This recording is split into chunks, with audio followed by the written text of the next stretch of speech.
잠언 22장 1절부터 16절까지 말씀을 제가 봉독해 드리도록 하겠습니다. 내용을 잘 파악해 주시면 감사하겠습니다. 많은 재물을 보다 명예를 택할 것이요 은이나 금보다 은총을 더욱 택할 것이니라.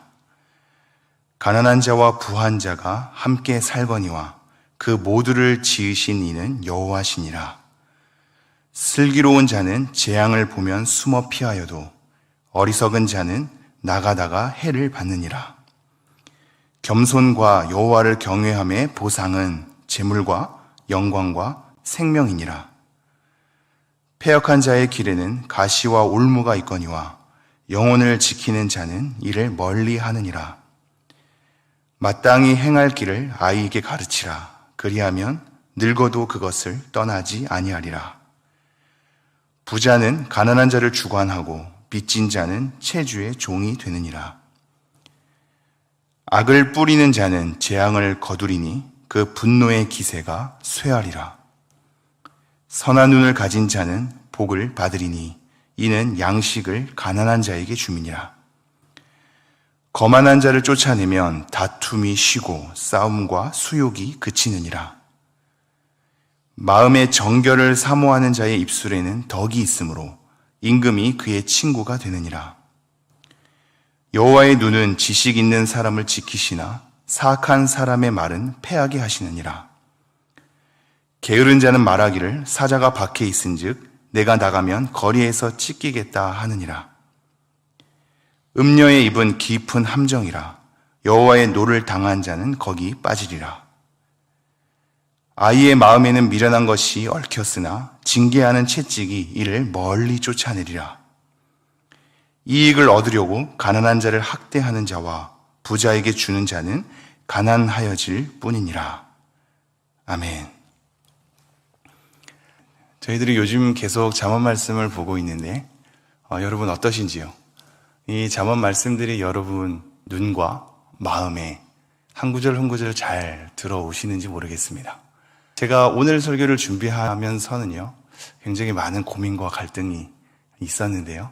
이 잠언 한 구절 한 구절이 이렇게 새벽에 읽혀질 때 우리에게 얼마나 마음에 잘 심겨질까에 대한 고민이 또 있었으며 설교를 준비할 때는 또 다른 고민들이 연이어지기 때문에 많은 고민이 있었습니다. 그 고민을 이 자리에서 다 풀 수는 없지만 여러분도 새벽마다 이렇게 한 절 한 절 우리가 말씀을 읽어갈 때 이 말씀이 잘 안 새겨지지 않습니까? 그도 그럴 것이 한 절 한 절 이 고귀한 성경 말씀이 우리에게 많은 설명 없이 던져지고 있기 때문에, 그리고 우리가 이제 그동안 계속 읽어왔다시피 하나님을 경외하는 것, 슬기로운 것, 하나님의 지혜를 갖는 것, 그것에 대한 결과를 많이 보아왔고, 악한 자나 미련한 자나 게으른 자, 하나님 앞에 악을 일삼는 자에 대한 결과를 많이 보아왔는데, 그래서 지금 우리가 살아가는 이 현실 가운데 우리가 어떻게 행하는 것이 지혜롭고 슬기로운 일이며 우리가 어떻게 행하는 것이 거만하고 게으른 일입니까? 라는 구체적인 적용으로 가게 될 때에는 참으로 잠언 안에서의 설명이 뭔가 크게 우리에게 펼쳐지지 않는 것만 같아서 답답함이 아마 있었을지도 모르겠습니다. 이 내용에 대한 결과는 우리가 알겠는데 그것을 풀어가는 삶의 과정 속에서는 설명이 조금 더 우리에게 놓여있지 않으니, 더군다나 한 개념 하나하나도 크게 설명으로 잘 정리하고 있지 않으니 우리에게 조금의 답답함과 적용의 어려움이 아마 있었을 것 같습니다. 그럼에도 불구하고 우리가 곰곰이 생각해 보게 될 때 잠언은 그렇게 의도적으로 쓰인 것 같습니다. 설명을 다 하지 않고 적용점에 대해서 우리에게 어떤 상황 속에서 어떻게 하라는 구체적인 설명을 다 거론하지 않고 하나하나의 삶을 굉장히 단호하게 정리해가는 의도로서 이 잠언의 하나하나를 다 모았던 것 같습니다. 그러므로 우리에게 조금의 답답함이 있지만, 더 설명을 원하는 우리의 요구가 있지만, 그것은 또한 우리가 깊이 묵상하며 우리 상황을 잘 분별해야 되는 우리 몫으로 또한 돌아오는 건 아닌가 싶습니다. 사실상 잠언의 말은 여러 가지 결과에 대한 단호한 한 문장의 설명으로 되어 있거니와 동일하게 우리에게 단호하게 요구하는 명령으로 되어 있거든요. 이 명령 속에 설명이 들어가 있고 설명 속에 명령이 녹아져 있기도 합니다. 그래서 단순한 명령 가운데 왜 이렇게 명령하고 있는지를 깊이 묵상해야 할 우리의 책임이 있고, 단촐하게 설명하는 것 가운데 하나님께서 원하시는 것이 어떤 것인지에 대한 뜻을 내비치는 것이 담겨져 있기도 하기 때문에 많은 묵상이 필요로 되는 것 같습니다. 우리가 그러한 마음을 함께 공유하면서 오늘 잠언 말씀 함께 보도록 하겠습니다. 한 절 한 절 쭉 이어가지 않고요. 먼저 좀 주제로 하나 엮어보겠습니다. 재물에 관한 것으로 한번 볼까요? 재물에 관한 것. 재물과 부자, 가난한 자에 대한 관한 것으로 우리가 한번 살펴보도록 하겠습니다. 먼저 2절을 보겠습니다. 2절을 다 같이 한번 읽어볼까요? 시작. 가난한 자와 부한 자가 함께 살거니와 그 모두를 지으신 이는 여호와시니라. 먼저 하나님의 커다람, 하나님 안에 담겨 있음에 대해서 얘기를 하죠. 그동안 잠언의 여러 설명들을 보면 가난한 자가 좀 더 하나님 앞에 의로운 자로 설명했을 때가 많고, 부자는 하나님 앞에 거만한 자로 설명했을 때도 많습니다. 그러나 다 그렇지 않은 것은 가난한 자를 게으른 자로서 병행할 때도 있고, 부자가 하나님께서 주신 부의 축복으로 갖는 것으로 또한 얘기할 때도 있습니다. 그러니 종합하자면 부한 자나 가난한 자나 하나님 안에 있다라는 사실입니다. 그것에 대한 하나님의 크기를 우리에게 알려주고 있죠. 부한 자가 대부분 거만할 때가 많고, 가난한 자가 대부분 성실하게 살았기 때문에 오게 되는, 이 세상 가치에서 오게 되는 그런 가난함일 수 있는데, 그렇다고 하더라도 부한 자나 가난한 자나 다 하나님의 손에 있다라는 것을 먼저 우리에게 알려주고 있지요. 부한 자라고 다 나쁜 것이 아니고 가난한 자라고 다 선한 것이 아니다. 부한 자나 가난한 자나 하나님 안에 있고 그 모든 일을 하나님께서 지으셨기 때문에 그것 자체로만 그들을 판단하지 않고 그들이 그 가운데 어떻게 서는가를 보아야 한다라는 것으로 우리에게 알려주는 듯합니다. 그래서 7절에도 이렇게 되어 있죠. 부자는 가난한 자를 주관하고 빚진 자는 채주의 종이 되느니라. 일반적으로 관계의 현상을 설명하고 있습니다. 가난한 자를 채주의 종과 빗대서 설명하고 있는 건데요.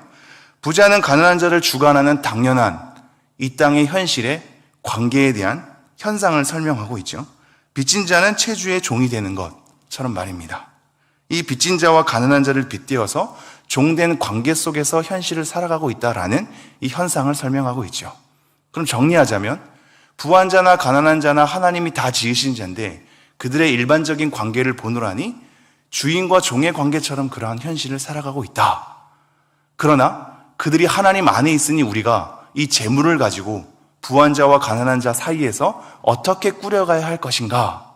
재물은 목적으로서 추구하는 것이 아니다라는 것으로 우리에게 1절로 소개해주고 있습니다. 1절 한번 다시 읽어볼까요? 시작. 많은 재물보다 명예를 택할 것이요 은이나 금보다 은총을 더욱 택할 것이니라. 부한 자나 가난한 자나 하나님께서 다 지으신 자고 그들의 일반적인 삶의 현상을 보니 주종 관계 속에 있단 말입니다. 그러한 가운데에서 우리의 물질에 대한 욕구는 자꾸 커져갈 것인데, 물질, 이 재물에 관한 것은 우리가 목적으로 추구할 바가 아니다라는 것에 대한 한계를 먼저 설정해 주죠. 목적으로 추구할 것이 아니다. 뭐라고 얘기하고 있냐면 많은 재물보다 명예를 택할 것이요 은이나 금보다 은총을 더욱 택할 것이니라.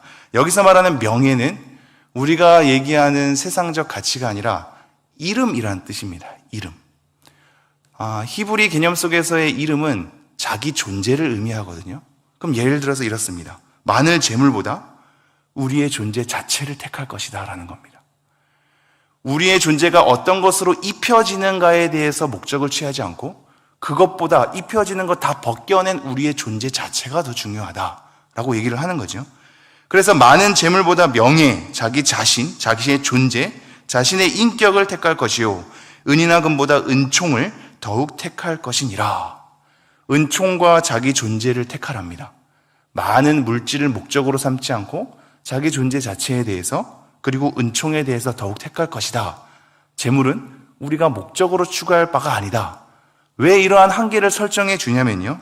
4절 보겠습니다. 4절.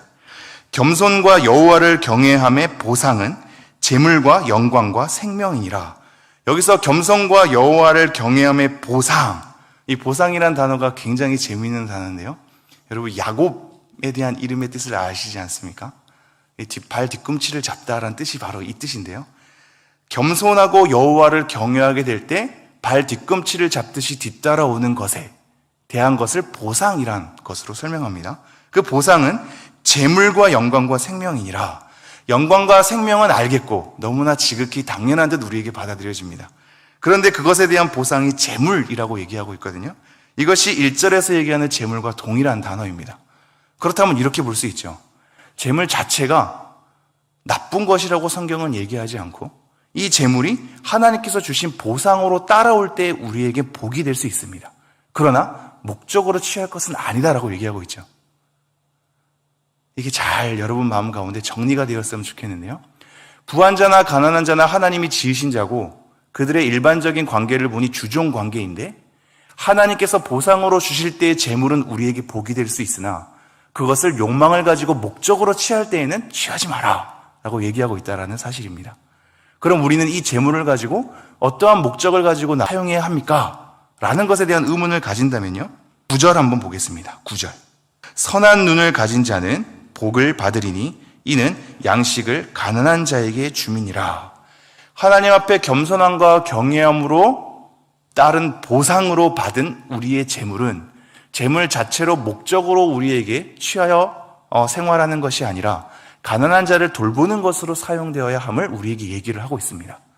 모든 것이 하나님 안에 있으며 하나님께서 우리에게 보상으로 줄 수 있을 때 복이나 목적으로 취할 때는 우리에게 저주가 될 수 있기에 가난한 자를 돌보는 것으로 재물을 사용해야 한다라는 것으로 우리에게 얘기하고 있고요. 그러기에 16절 이렇게 되어 있습니다. 이익을 얻으려고 가난한 자를 학대하는 자와 부자에게 주는 자는 가난하여질 뿐이니라. 이것 자체가 다시 목적으로 되었을 때 그리고 그것을 얻기 위해서 학대를 하거나 부자에게 뇌물을 주었을 때 그때는 우리가 오히려 가난하여지는 저주를 받을 것이다 라고 우리에게 얘기하고 있습니다. 이 말씀이 간단하게 끝나지는 않을 겁니다. 왜냐하면 사실 가난한 자를 돕는 것도 이제는 굉장히 큰 지혜가 필요하기 때문입니다.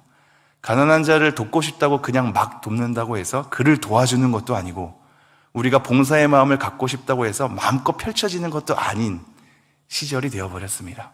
가난한 자를 돕는 것도 굉장히 많은 고심을 해야 하고요. 여러 사람들과 지혜를 모아야 하기 때문에 이것으로만 끝나지 않고 우리가 많은 재물을 목적으로 취하지 않고 가난한 자를 위해서 선한 눈을 가지려면 어떻게 해야 되는지에 대한 우리의 현실에 대한 적용은 여러분의 몫으로 다시 한번 돌려지고 있습니다. 하나님의 기뻐하시는 뜻을 우리가 알았으니 우리 삶 가운데 어떻게 가난한 자를 도울 것인가는 우리가 좀 더 깊게 묵상하는 여러분 되었으면 좋겠습니다.